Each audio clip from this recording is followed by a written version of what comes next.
ഇബ്നു ഹജറുൽ ഹൈതമി തങ്ങൾ റസൂലിനെ പരിചയപ്പെടുത്തിയത് റസൂലു മിനൽ ബശരി ദക്കറുൻ ഹുറുൻ, റസൂലാവണമെങ്കിൽ അത് ആണാവണം, ഒരു പുരുഷനാവണം. പുരുഷന്മാരെ മാത്രമേ അല്ലാഹു സുബ്ഹാനഹു വ തആല അമ്പിയാക്കന്മാരാക്കി അയച്ചിട്ടുള്ളൂ. ഹുറുൻ, അത് ഒരു സ്വതന്ത്രനാവുന്ന ഒരു മനുഷ്യനാവണം, അടിമകളാവാൻ പറ്റൂല. അക്മലു മുആസിരിഹി, മൂപ്പര കാലഘട്ടത്തിലുള്ളതായ ആളുകളെ കൂട്ടത്തിൽ ഏറ്റവും കമാലുള്ള ആളാവണം. വൈരിൽ അമ്പിയായി, അമ്പിയാക്കന്മാരല്ലാത്ത മൂപ്പര കാലഘട്ടത്തിലുള്ള ആളുകൾ.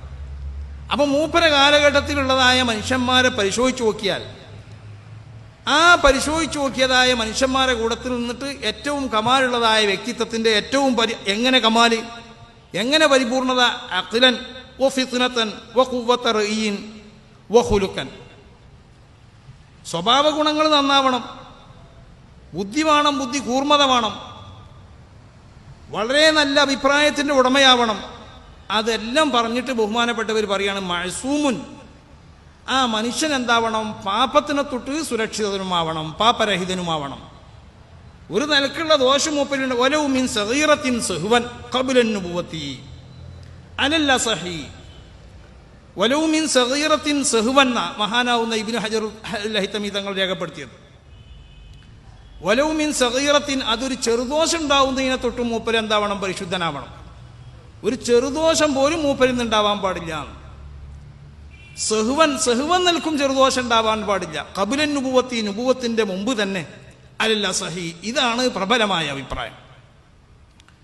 കുറെ ആളുകൾ ഒരു അഭിപ്രായത്തിന്റെ മേലിലായതുകൊണ്ട് ആ അഭിപ്രായം പ്രബലാണെന്ന് പറയാൻ പറ്റൂല. മുഹഖഖീങ്ങളാവുന്ന അയിമ്മത്ത് പല അഭിപ്രായങ്ങളും അവർ പരിശോധിച്ചു, അതിൽ നിന്നിട്ട് അവർ തർജീഹ് ചെയ്ത അഭിപ്രായം ഏതാണെന്നാണ് നോക്കേണ്ടത്. അതാണ് മഹാനാവുന്ന ഇബ്നു ഹജറുൽ ഹൈതമി അമ്പിയാക്കന്മാരെ സംബന്ധിച്ചുള്ളതായ അമ്പിയാക്കന്മാരെ ഇസ്മത്തിനെ സംബന്ധിച്ച് മുഖ്തഖദ്ദീമീങ്ങളാവുന്ന അയിമ്മത്തിനുള്ളതായ സർവ്വ അഖ്വാലുകളും അവരുടെ സർവ്വരേഖകളും അതൊക്കെ പരിശോധിച്ചതിന് ശേഷം മഹാനാവുന്ന ഇബ്നു ഹജറുൽ ഹൈതമി തങ്ങൾ പറഞ്ഞു, മഅസൂമുൻ, മൂപ്പര് പാപരഹിതനാവണം. വലൗ മിൻ സഗീറത്തിൻ, അത് ചെറുദോഷത്തിനെ തൊട്ട് വരെ പാപരഹിതൻ, ചെറുദോഷം കൂടി ഉണ്ടാവാൻ പാടില്ല. അത് നുബൂവത്തിന്റെ മുമ്പ് ദോഷം ഉണ്ടാവും. അതിന് ചെയ്യണ സംഗതിനെ പറ്റി ദോഷം എന്ന് പറയുകയില്ലേ എന്നുള്ളത് അത് മറ്റൊന്നാണ്. അത് ഇൻഷാ അല്ലാഹ് ഇനി ഞാൻ മറുപടി അറിയും. അത് വലൗ മിൻ സഗീറത്തിൻ, സഗീറത്തിനെ തൊട്ട് പോലും ചെറുദോഷത്തിനെ തൊട്ട് ചെറുദോഷം പോലും ഉണ്ടാവാൻ പാടില്ല. സഹ്വൻ, മറന്നും കൊണ്ട് പോലും ചെറുദോഷം ഉണ്ടാവാൻ പാടില്ല.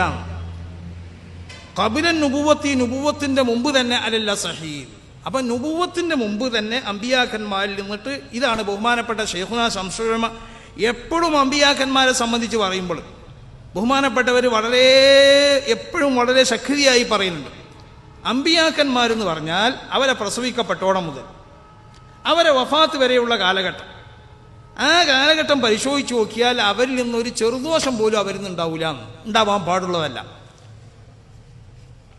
ഉണ്ടാവാൻ പാടുള്ളതല്ല എന്ന് പറഞ്ഞാൽ ശർഅൻ നിൽക്കത് ഉണ്ടാവാൻ പാടില്ല. ബുദ്ധി അതിനെ ജായിസാക്കുന്നുണ്ടോ ഇല്ലേ എന്നുള്ളതല്ല അർത്ഥം.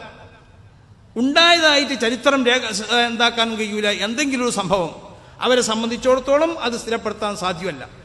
നുബുവത്തിന്റെ മുമ്പ് വരെ, നുബുവത്തിന്റെ ശേഷം പിന്നെ ഏതായാലും ഉണ്ടാവാൻ പാടില്ല. അപ്പൊ നുബുവത്തിന്റെ മുമ്പ് വരെ അവരിൽ നിന്നിട്ട് ചെറുദോഷം പോലും ഉണ്ടാവാൻ പാടില്ല എന്നതാണ് പ്രബലമായ അഭിപ്രായം. ഇതാണ് അടിസ്ഥാന തത്വം. ഈ അടിസ്ഥാന തത്വത്തിന്റെ മേൽ വിനാഗ് ചെയ്ത് അതിന്റെ മേലിൽ നോക്കിയിട്ടാണ് മറ്റുള്ളതായ സർവ്വ ചരിത്രങ്ങളെ പറ്റി നമ്മൾ വിലയിരുത്തേണ്ടത്. പരിശുദ്ധ ഖുർആനിന്റെ ചില തഫാസീറുകളിൽ, ചില തഫ്സീറുകളിൽ ചില ഇസ്ലാമിനെ എതിർക്കുന്നതായ ചില ഹിബാക്കാർ അവർ ഈ പരിശുദ്ധമായ ഇസ്ലാമിന്റെ സുന്ദരമായ മുഖം, ആ മുഖത്തിന് അവർ കരിവാരിത്തേക്കാൻ വേണ്ടി നബി സല്ലല്ലാഹു അലൈഹി വസല്ലം തങ്ങളെ സംബന്ധിച്ച് പലതും പ്രചരിപ്പിച്ചിട്ടുണ്ട്. നബി തിൽക്കൽ ഖുർആനി കുൽഉല എന്ന് ഓതി എന്ന് ചില തഫാസീറുകൾ കാണുന്നില്ലേ. ലാത്ത ഉസ്സ പോലത്തെ ബിംബങ്ങളെ സംബന്ധിച്ച് നബി സല്ലല്ലാഹു അലൈഹി വസല്ലം തങ്ങൾ തിൽക്കൽ ഖുർആനി കുൽഉല എന്ന് ഓതി. ആകാശത്തിൽ കൂടി കളിക്കുന്നതായ പറവകളാണ് ഈ ലാത്തയും ഉസ്സയും ഒക്കെ. അഫറഅയ്തുമുൽ ലാത്ത വൽ ഉസ്സ വ മനാത്ത സാലിസത്തുൽ ഉഖ്റ എന്ന ആയത്ത് ഓതിയതിന് ശേഷം നബി സല്ലല്ലാഹു അലൈഹി വസല്ലം തങ്ങൾ തിൽക്കൽ ഖുർആനി കുൽഉല ഓതിന. അത് തിൽക്കൽ ഖുർആനി കുൽഉല ഓതി എന്ന് പറയുന്നതായ സർവ്വ ഹദീസുകളും ആ ഹദീസുകൾ മുഴുവനും ദഈഫായ ഹദീസുകളാണ്. ഒന്നിരിക്കൽ ആ ഹദീസുകളെ അവലംബമാക്കി കൊണ്ടിട്ട് ചില മുഫസ്സിരീങ്ങൾ അവർക്കുള്ളതായ അവരെ ശബ്ദക്കുറവ് കൊണ്ടിട്ട് അവരെ തഫാസീറുകൾ വന്നുകൂടിയത്. അതല്ല എന്നുണ്ടെങ്കിൽ അതെങ്ങനെ സംഭവിച്ചു? ഇസ്ലാമിനെ കരിവാരി തേക്കാൻ വേണ്ടി ശ്രമം നടത്തുന്നതായ സിയോണിസ്റ്റ് പോലത്തതായ സമൂഹം, അല്ലെങ്കിൽ അങ്ങനത്തെ കള്ളചരിത്രങ്ങൾ എഴുതുന്ന ആളുകൾ, അവർ മഹാന്മാരാവുന്നതായ അയിമ്മത്തിന്റെ കിതാബുകൾ അവർ കയറ്റിക്കൂട്ടി. ഇതല്ലാത്ത എനിക്കിത് സംഭവിക്കാൻ യാതൊരു അവകാശമില്ല. അങ്ങനെ അമ്പിയാക്കന്മാരെ സംബന്ധിച്ചും നബി സല്ലല്ലാഹു അലൈഹി വസല്ലമ തങ്ങളെ ഇസ്മത്തിനെ സംബന്ധിച്ചൊക്കെ അത് ഇസ്മത്തിന് തകരാറ് വരുത്തുന്നതായ ചില രേഖകളൊക്കെ എവിടെയെങ്കിലും കണ്ടിക്കുകയാണെങ്കിൽ ആ കണ്ടതിനെ സംബന്ധിച്ച് പണ്ഡിതന്മാരായ നമ്മൾ എന്താ ചെയ്യേണ്ടത്? അത് ശരിക്കും അതിൻ്റെ എല്ലാ വശങ്ങളും നമ്മൾ പഠിക്കണം. അത് പഠിച്ചിട്ട് എന്താണ് ഇതിൻ്റെ അടിസ്ഥാനം, ഇത് എങ്ങനെ വന്നുകൂടി? അമ്പിയാക്കന്മാരെ സംബന്ധിച്ചിടത്തോളം അതുണ്ടാവാൻ പാടില്ലല്ലോ. അവർ ചെറുദോഷത്തിന് പോലും അവരിൽ നിന്നിട്ട് മറന്നും കൊണ്ടിട്ടുണ്ടാവാൻ പാടില്ല.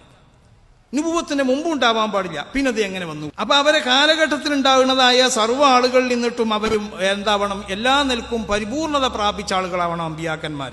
ഇതാണ് ബഹുമാനപ്പെട്ട ഇബ്നു ഹജർ തങ്ങൾ മഹാന്മാരാവുന്ന അമ്പിയാക്കന്മാരെ സംബന്ധിച്ചും മഹാന്മാരാവുന്ന മുർസലീങ്ങളെ സംബന്ധിച്ചും അവരെ നിർവചിച്ചതായ സമയത്ത് ബഹുമാനപ്പെട്ടവർ രേഖപ്പെടുത്തിയത്. അപ്പൊ ഈ അടിസ്ഥാനത്തിൽ നമ്മൾ അമ്പിയാക്കന്മാരെ സംബന്ധിച്ച് നമ്മൾ മനസ്സിലാക്കേണ്ടത് എന്താ? അമ്പിയാക്കന്മാരിൽ നിന്ന് നുബുവത്തിന്റെ മുമ്പോ നുബുവത്തിന്റെ ശേഷം അവരിൽ നിന്ന് ഒരു നിലക്കുള്ളതായ തെറ്റുണ്ടാവാൻ പാടുള്ളതല്ല.